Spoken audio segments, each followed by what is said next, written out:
আসসালামু আলাইকুম, সবাই কেমন আছেন? ঈদ মোবারক। আমাদের ঈদ মনে করেন যে মোটামুটি শেষের পর্যায়ে, কুরবানি দেওয়া শেষ। এই যে সবাই দেখেন কুরবানির ময়লা ফেলাইতেছে না, এই যে এই জায়গায় সবাই ফেলায় ময়লা, আমিও ফেলাইতে আইছি। এই যে সবাই ময়লা ফেলায় কুরবানির। গন্ধ। এই যে খালা খালা কিস দেখতেছেন, সবাই এখানেই ফেলায়। এই যে যাইতাছে ফেলাইয়া, আমিও এখন ফেলাম। ও ভাই কেসে? এই যে ইনশাল্লাহ অতিরিক্ত গন্ধ ভাই।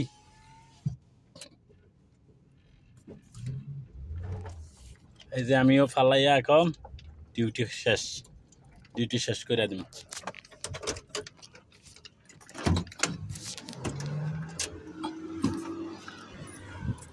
ঈদে আমাদের ঈদ আর কি ভাই, ডিউটি আর কি, ওই ডিউটিটাই ঈদ মনে করেন। এটা ডিউটি করতেছি, এটাই ঈদ আমাদের। এই যে সৌদিরা খাওয়ার জন্য এগুলা বলে খায়, দেখছেন? এগুলা বলে খাইতাম। এগুলা কি খাওয়ার জিনিস? এই চর্বি খাইয়া মরমো।